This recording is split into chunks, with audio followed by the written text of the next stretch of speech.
Okay, we're going to do something a little different with this video. Actually had a customer call last week. I guess she had called about 27, she'd said, I believe, different data recovery companies, and nobody would even really give her the time of day or answer her questions, or they treated her like an idiot, I guess. You know, just I think a lot of the problem is a lot of these companies use answering services, and those people don't really know the answers. So, but you know, we stayed on the phone with her quite a while and just answered her questions and you know, try to, you know, kind of give her an idea of how the process works and be a little more realistic than some companies might be. And she seemed to be pretty happy with the results of the conversation. So she asked if I'd do something a little different, and we're going to kind of make a video out of it, and that's to actually document the entire process from the time we receive her drive through the evaluation process, through the recovery, and so on. So I'd already explained to her, based on some of the description she'd given about the hard drive being dropped and some of the symptoms that it exhibited, that it may not be recoverable. I mean, just being realistic, you know, I don't like to try to give people or paint people, you know, false hopes or anything like that, because you can have damage to the platter surface, and it can result in the data not being recoverable. So this is the box that we got in, sent it through the mail. Her name is Teresa, and it hasn't even been opened yet, so we're going to go through and open it, and I'm going to try to do some of this. I'm the only one here. I'm really early today, so I'm going to try to do this one-handed if I can.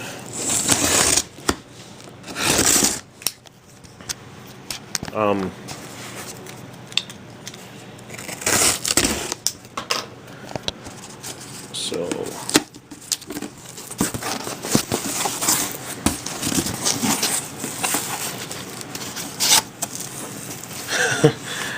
I'd actually talked to her on the phone, so she actually had she only wants me working on this, and that's one reason why I'm here early today, to try to get started on this. So I'm assuming that, yeah, wow, I'm assuming that the paperwork is in here. Definitely want to make a point that nobody else to work on this. So I'll have to let some of the other folks here know not to not to lay a hand on this one. Just wanted to add one more little clip to this video. There was a box actually inside the box of peanuts here, and inside this box was this bubble wrap drive. This is how you want to package a hard drive. It's actually in an anti-static bag inside. If you don't have one of those, you can use aluminum foil, but you know, it's got a number of good layers of bubble wrap around it. You could ship this thing, you could probably drop it out of a 10-story building, and the drive would probably still be alright. If you ship a drive and it's packaged like this, you won't have a problem with it. Guaranteed. You know, we get drives to us from all over the world. Sometimes we get drives in that miraculously are still able to be recovered, and people don't do anything but wrap them up in, you know, they'll put them in a Ziploc bag, and that's it. No padding, no nothing. You get them, and you just hear something bouncing around inside the box, and it's surprising in the least that that they still are recoverable in those situations. But you know, if you want to package a drive up and make sure it's going to get here safe and sound, this is the way to do it. So I just thought I'd throw that out there. Okay, we have the drive out of the enclosure here. It was in this external carrier. We always keep the paperwork and the drives always together. So we keep track of everything. When we're not working on these drives, they go into a bin that's individual to this particular case, and that's where they stay while we're waiting on parts or anything else is going on that we need. The extra drives that are sent along with them are also included with this. So we'll go ahead and start taking this apart. It may be a little hard to hear me talk, just because of the air and everything else that's moving around in this this area here, which is our we're underneath the laminar flow hood.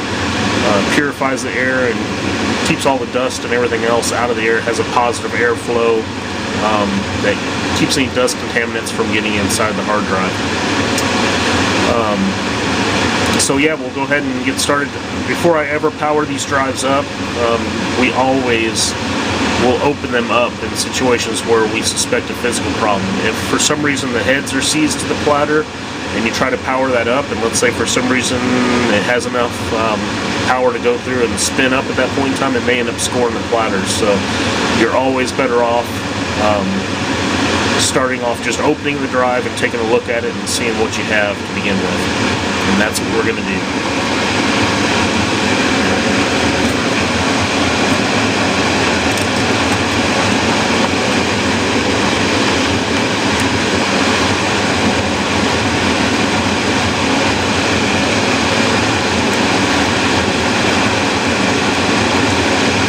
Teresa had said that the drive dropped and she suspected that the heads may be seized to the platter.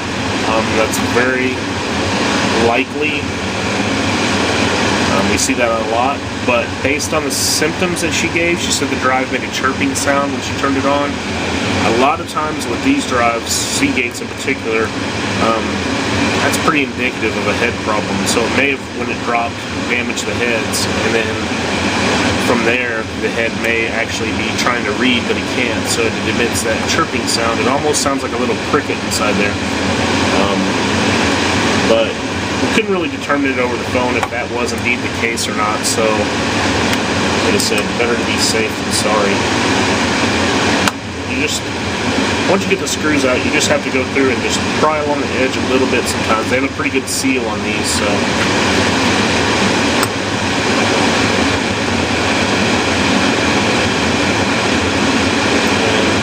Want to be careful as you're working with these. Well, it looks like Teresa was correct. That is what it looks like when the heads are seized to the platter. So that's good and bad in a way. It's good that, well, if they're like that, chances are it hasn't been operated much because the heads would have gone back and parked themselves, so it never did spin up. So good call on that, Teresa. You called your failure correctly. It definitely is the head seized to the platter. The head should be in this parking ramp right here. And obviously you can see that the head itself is resting on the platter surface.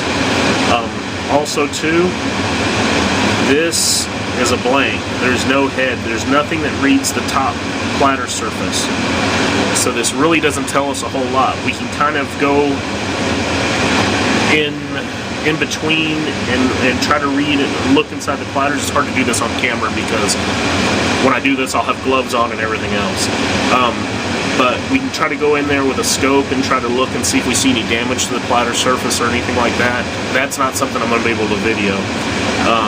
I'm also most likely going to have to swap the heads on this drive, just due to the fact that whenever something like that occurs and the heads sweep and land on the platter surface, they bond to the platter a lot of times, and what will happen is it damages the heads, and it's really tricky getting the heads off of here without doing damage to the platter surface itself as well.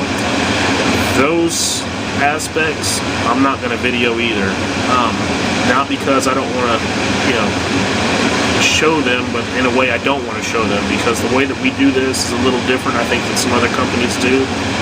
Sometimes it allows us to salvage the heads so that we don't have to go through and swap them out. Sometimes it doesn't. But the way that we're able to lift the head off there without it doing any damage to the head and without doing any damage to the platter surface is something that I consider to be proprietary.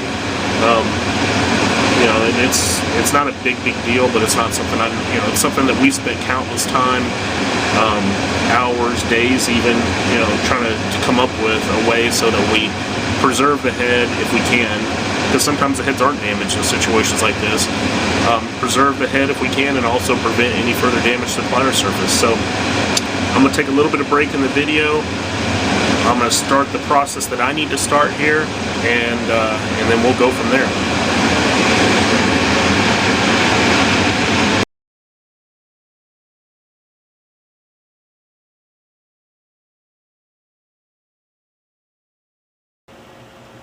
Okay, now we have Teresa's hard drive connected to one of our imaging stations here. We're going to take the source drive, which is her drive obviously, and clone it to an operational destination drive that we'll go through. If you watch up here, it'll flash some lights. It'll say busy, and then it'll come up and tell us when the drive is ready. I just applied power to it. I don't hear it clicking now, which is a good thing. It may take a little bit while for it to come ready.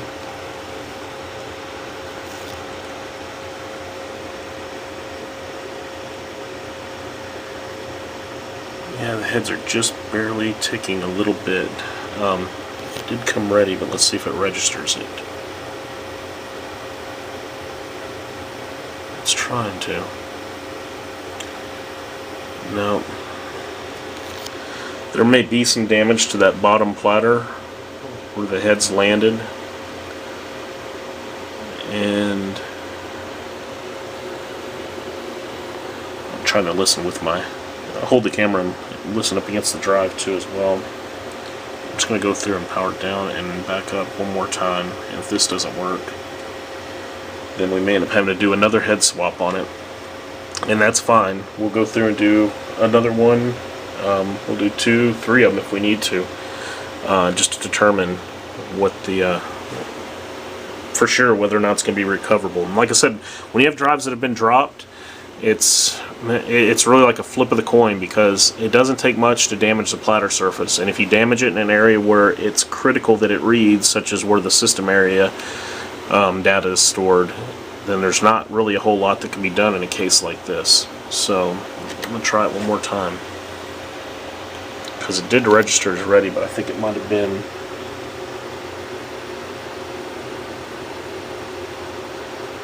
yeah, the heads definitely aren't reading. So we're going to give this one more shot. It's not a loud clicking sound, which is sometimes with these even more worrisome, but we'll go through and give it another try and report back here with another update. Okay, since the first attempt didn't work, we're going to try to make one more head swap attempt on this drive. We used one of our parts drives that we had here in stock. We have a couple more in here, but the site codes are different on them, and there's an area on these labels where it says site. This is a WU, which tells us it was made in China. Usually too, these are, and that's one thing I warned Teresa on the phone about, a lot of times too with this site code we see these with damaged platters more often than not as well. But she also had sent along a drive for us to put the data onto, with the option of us using it as a secondary parts drive if needed. We could order another drive, and it may take a few days to get here, but if we can go ahead and use this one, then we can kind of save a little bit of time and know for sure whether or not this drive is going to be recoverable today, instead of having to put it off. So we're going to go ahead and do that. And if it doesn't work, we'll replace this drive out with something comparable to it, obviously, and send that back to her. So, but we're going to go ahead and get started now with the process of swapping the heads on this drive again, and we will pick up when that's completed. Okay, we're in the middle of this recovery for Teresa's hard drive on the second attempt we're doing, and I wanted to highlight something that we see quite often, and that is how you can have two exact hard drives. I mean exact to the point where they are running the same model number, same part number, same firmware revisions, same site code, everything, but they can be different. I'll show you how. This is the source drive here. This is Teresa's. And remember how I said this top head is blank. There's not a head actually on top. This has 3 heads, 0, 1, and 2, starting from the bottom. The parts drive, which is an exact duplicate, has actually 4 heads, 0, 1, 2, 3. So it actually has a head there on top. That is something that we see often in Fujitsu drives especially. It doesn't mean that we can't use this set of heads, because the firmware a lot of times will deactivate this head that it's not being needed. It's gonna, since we're maintaining the original, obviously the PCB has to stay with the drive. The unique adaptive information that's stored within the system area, it stays with this drive, and it automatically is programmed for this top head to be blank, to be a dud. So it'll be basically null on there anyway. So we can still use those heads, but it just kind of illustrates that even though you can have a hard drive that's the exact same model, exact in every single way, they can be different. Sometimes they're compatible, sometimes they're not when they're like that, but in these particular cases with these and Hitachis and Fujitsus, we see this, you know, occasionally, and I wouldn't even have a problem really thinking about it. This is a 320 gig drive. I wouldn't even have a problem taking the heads out of a 500 gig drive and putting them in here, because in most cases they'll still work. So just wanted to point that out. We're going to continue with the process now. Okay, now we have Teresa's drive set back up for imaging after the second head swap, and we'll see if we get any different results here.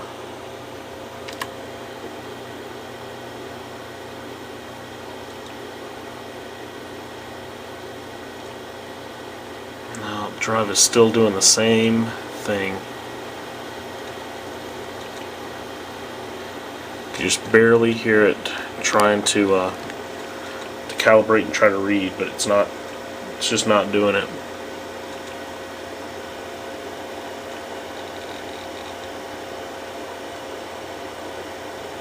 Oh, that time it did. You can see here we've got the drive model number. It tells us how many sectors it has.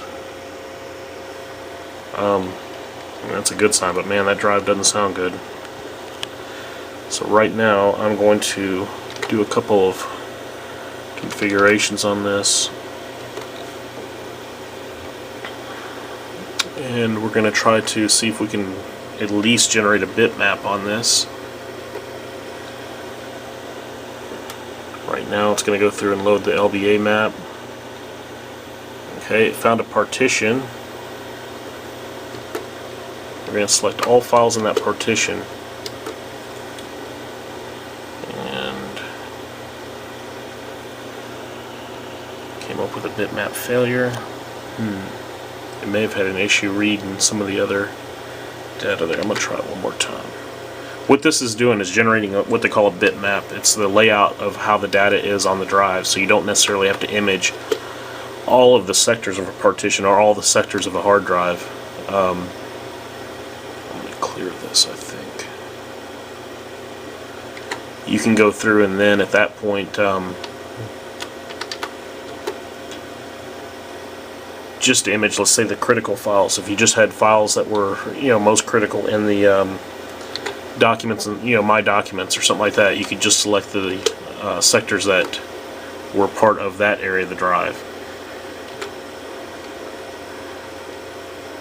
And if the drive is weak, like this one is, then you may end up getting... So it's still determining the partition. Let me see if I can do this. It'd be really nice if I could just go through and generate a bitmap. And nope, it's not doing it. Which means we have to start over and just image from sector 0. And cross our fingers. Green is good. So that means it is trying to image, but man, it's going slow. So the head swap we just did worked better than the first attempt we made. Whether or not it's going to pull through and do what we need to do for the entire drive is hard to say at this point. Now this imager here, we've got 13 imaging stations here. And this imager, when it hits a sector it can't read, it'll actually skip through that. If it can't read it within about 300 milliseconds, it'll skip it. And then at that point, it will move on. It'll skip 120 sectors. So you'll have a window there that it skips. And sorry if I'm kind of rambling on this, but I'm really paying attention to what this is looking like right now. More so than this video. It'll skip a block of sectors, 120 at a time, and then it'll come back and make a second pass and try to clear up those areas it skipped on the first pass, and then from there it'll go back and make a third pass to try to clean up any areas it might have missed on the second pass, and so on. So it gives you a more complete imaging process with a drive that's failing, because you're not putting the drive under a serious load while the imaging is going on. You're not trying to force it to reread sectors that it can't necessarily read easily, and it gives you a better chance of getting more data. Now, even though this drive is imaging right now, what it could be doing is just, and we can generate a head map if I need to, but right now I'm afraid to even stop it. It may be that one of the heads, or multiple heads, may be failing or weak, but the head that it's reading right now may be fine, and that's why it's getting a good read. Here in a short while we may hit a wall of a head that may not be able to read at all because of damage to the platter. When the drive calibrated, it may have knocked that head out. It's hard to say, but right now I'm going to pause the video, keep an eye on this, and then I'll follow up here shortly. But in summary, the last the head swap worked. And also, it's a good notation to remind you that the head swap worked with that set of heads that didn't even match up with the original that came out of it. So anyway, we will let this run. It's only at 45,000 sectors right now, so this is going to take an eternity at the pace that it's going. But I want to let this run as long as we can, and see if it hits any areas that it can't read. Alrighty, and we'll pick up from there. Okay, just following up on Teresa's drive here. I got the drive imaging a little quicker. I'm definitely not going to push it any more than this for sure. Nothing I'm doing right now is going to affect the functionality of the drive. It's either going to work or it's not. It has hit a couple of areas though so far that where it's just not able to read, and I'm afraid that we've got a head that's in there and damaged and probably can't read, and it may be due to the fact that there's some damage to the platter surface there. So I'm just kind of crossing my fingers with this one and hoping that that we can get something off this drive. We're only about 1% into it, but at least it's picked up the pace considerably. I mean, you may notice a difference in the speed that things are moving across the screen now as compared to what they were earlier. We were only at 45,000 sectors before, and now we're about almost 3 million sectors now. So I'm going to let this run, and we will update again shortly. Alrighty, just following up on this case again. We're about 26% into the drive, still going along at a decent pace. Over here it's blank pretty much, so we're in an area where there's a lot of gaps in between data and stuff, and we've noticed that we thought there wasn't much data at all in here, and then we kind of skipped ahead a few million sectors and we started seeing a little bit more, so there may be the data may be spread out kind of patchy across the drive. So we're going to go through and let this image at this rate probably over the weekend, and then at that point on Monday we'll check it and see where we are with it and what the data looks like. But so far so good. Drive is imaging quite well, and like I said, it's just keep our fingers crossed that the heads and everything else keep working. So till the next update. Okay, it is Sunday, January 15th. It's about 9:15 in the evening. And one thing I noticed when we had the drive of Teresa's, it had completed the initial imaging process yesterday on Saturday when I came in to check it. And it had imaged 100% of the drive. It had a few thousand sectors that it couldn't read in there, which are not too big of a deal. But one thing that was a big deal that I noticed, and I didn't pick up when I first plugged the drive in and set it up, was this number up here, this LBA, which tells us the total number of sectors, and it's 625 million. And that's typically what you'll have out of a 320 gig drive. However, one thing that caught my eye when I was taking the drive off was that there was only registering about 280 million, I want to say, sectors with our other imaging station. Now, the other imaging equipment that we used, that system alone runs about $4,500, so that's about as high dollar of an imager as you're going to get today. This software that we're using now was a couple $100, I want to think. We have multiple copies of it on multiple imagers as well. But you can see here it's actually registering all the sectors with the drive instead of, you know, a little over a third of them. So we want to go through and let this drive image one more time. We actually have the initial image that we created, and we're going to see if we get data off of that. But from here, we want to try to make another copy just to see if we get anything more off of this drive. And you can see it hit some walls here. It's kind of going along and just chugging a few sectors, then it'll hit a clear spot, and then it'll kind of hit an area that has a hard time reading. So it's definitely got some issues, probably some damage to the platters from the initial failure when the heads were seized to it and stuff, which is not uncommon. So we're going to let this run. We've already got one copy of the drive that at least copied the 280 million sectors or whatever.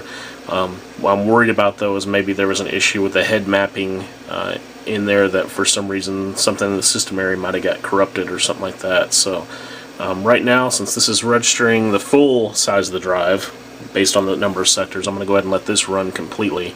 It's got about 39 hours to go. That could vary, it could be more than that, so roughly a couple days probably we'll know more.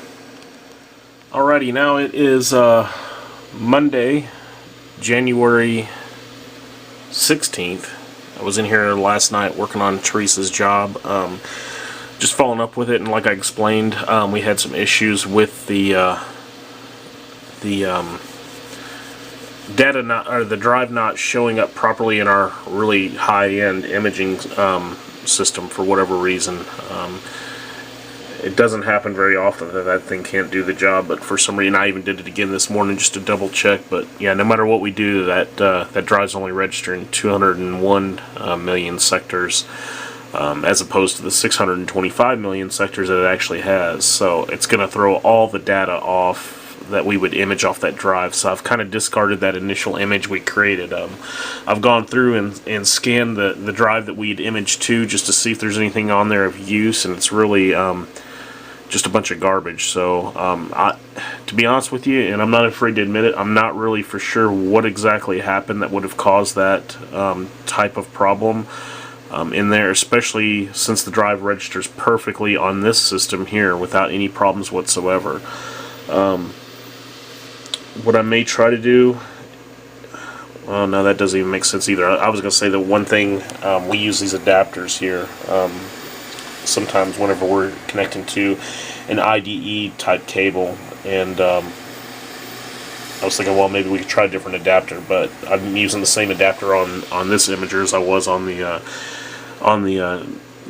Deep Spar imager, which is the company that produces that one. So it's not the it's definitely not the adapter that we're using. There's some other little anomaly in there that's causing it to read wrong, but it's reading okay on this lower end, I guess you could call it, imager, which whatever needs to be done is great. I actually took a look at what we'd imaged so far. I've gone through about 30 million sectors, and I wanted to see if I could get through enough to at least have the bitmap generated to be able to kind of determine what the data layout is and roughly how much data there was on this drive. And I think I've got a pretty good idea of that. I've got a pretty clear picture that there's about 76 gigs of data on this hard drive, which, doing my calculations, is about 25% of this hard drive's capacity. And when you take, let's say we want to go over that a little bit, 625 million sectors is what we have in there. So let's say we want to go a little bit beyond 25%. We need to image about 175 million sectors on this drive. So we're up to about 33 million now. So we're kind of making some progress, slowly but surely. It's going to take a few days to get this done, but I want to get this started.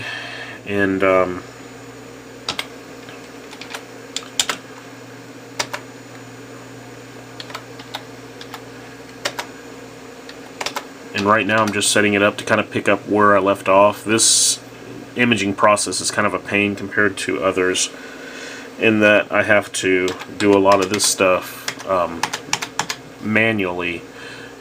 When it hits an error, this particular drive, the problems it's having. I know what it is just that there's damage to the platter surface from when that drive, it just scraped across the platter, the heads did. And a lot of times you'll get issues in there to where there's damage to the platter surface that then weakens the heads, and I think what we have here is just areas of the platter that's hitting during the imaging process that might have been damaged, and we've been trying to skip around those as best we can. And also too, you know, any imperfections in the platter surface can definitely come in contact with the heads and make it to where they are in somewhat of a degraded state when they try to read. So I'm going to pick up where I left off. I'd imaged through about 33 million sectors, skipping some sections here and there.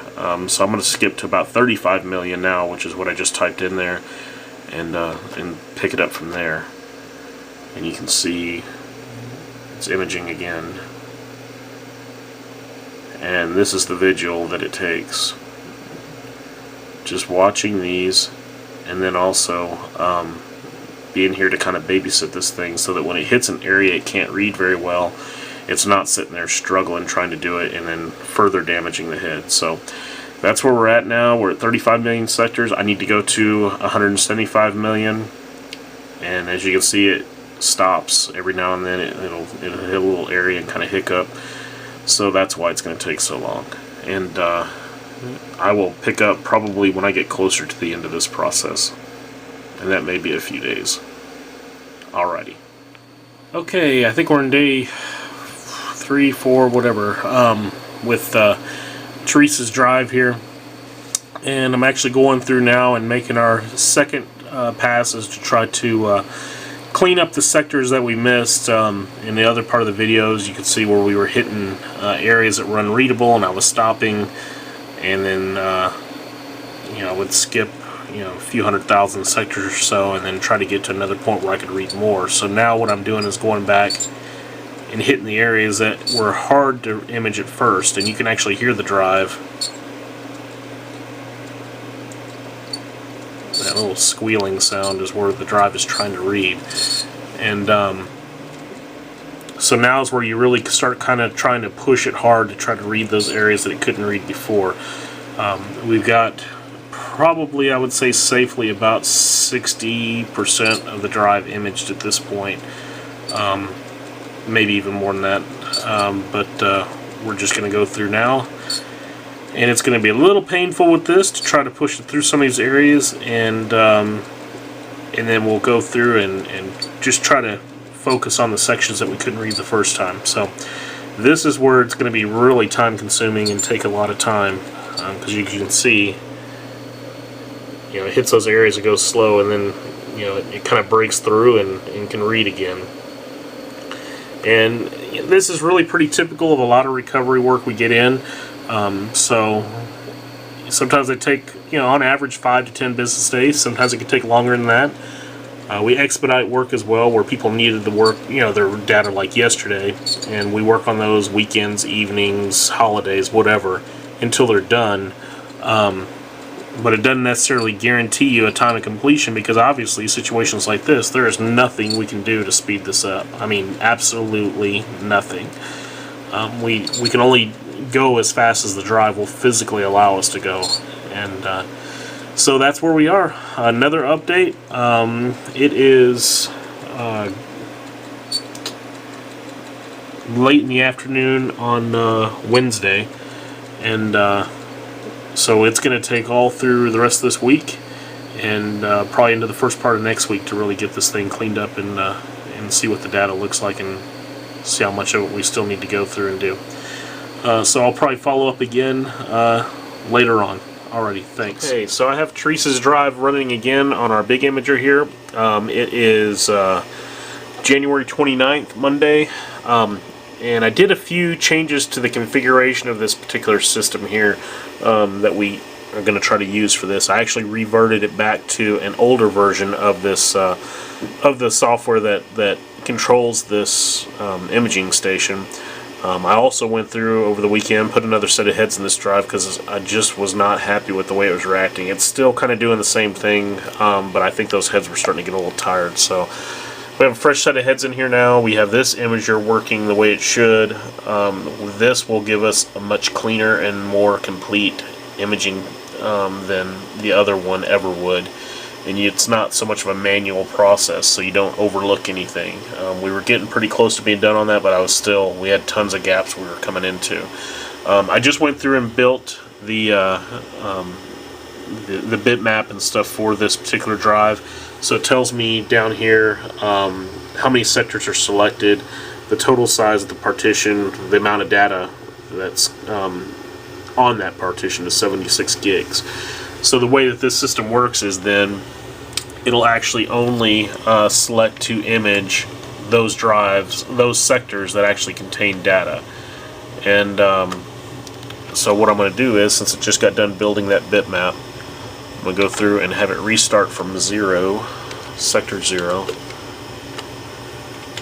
And I have it selected here, image selected area only, which means it's only going to try to image data that is within those sectors that actually contain data. So it's not going to try to image the entire drive. It's a 320 gig drive. Like I said, the bitmap shows there's 76 gigs of data on there. So we're actually going to only image 76 gigs worth of sectors, not the whole 320 gigs. So it'll help the life of the drive as well.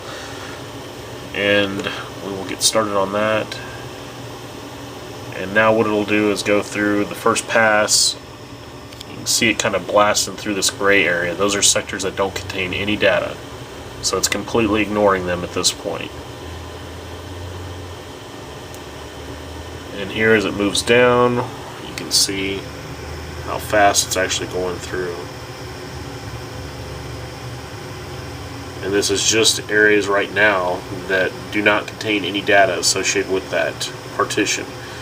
So there's a pretty big gap there at the beginning of the drive. You got to figure we're already 2% into the drive, and it's still skimming along.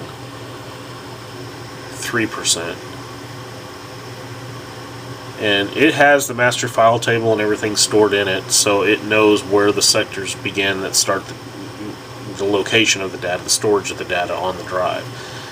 And from that point forward, once it hits that area, it'll start imaging just like it normally would. So what it's doing right now is just going to the sector that it needs to get to that contains the first part of the data that's stored on this drive. And by doing this, you're not putting any load whatsoever on the drive at all. Also, too, you're not imaging, a ton of sectors that contain no data on them. You have to figure right now we're up to 45 million right there. So that's 45 million sectors that we don't have to worry about imaging. And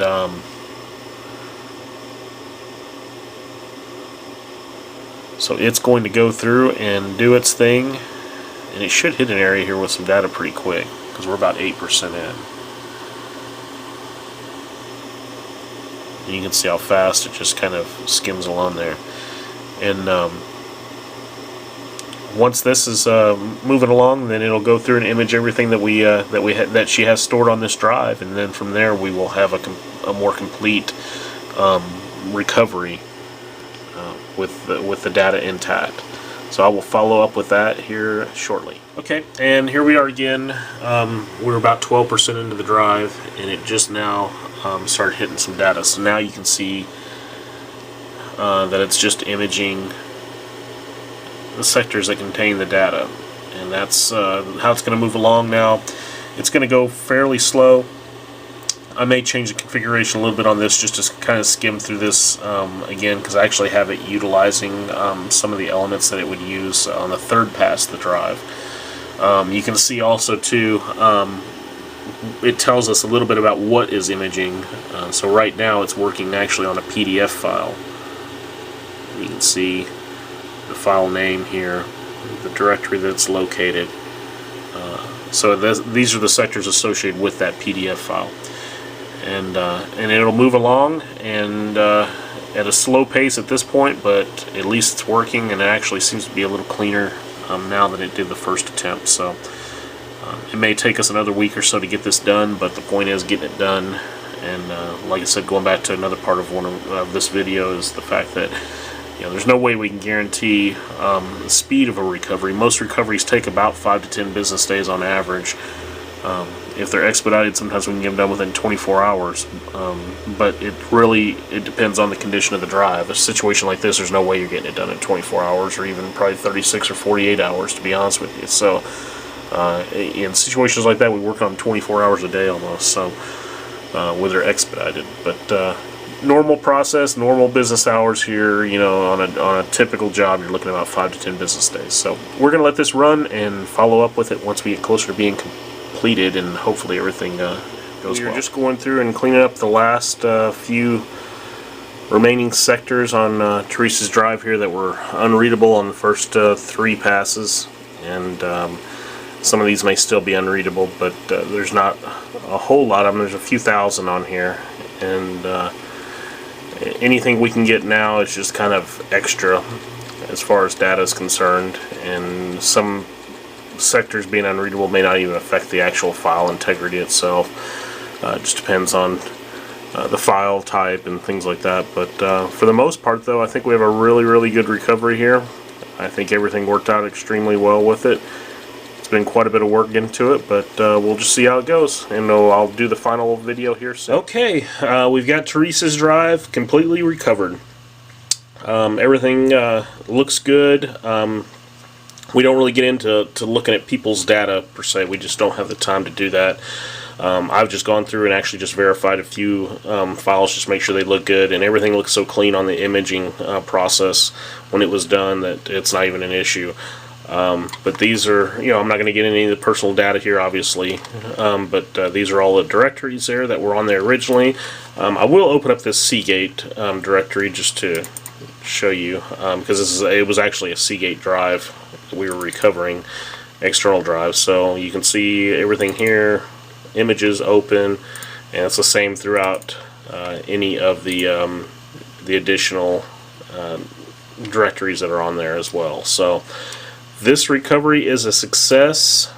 If you have any questions at all about our service, you can visit us at www.acsdata.com.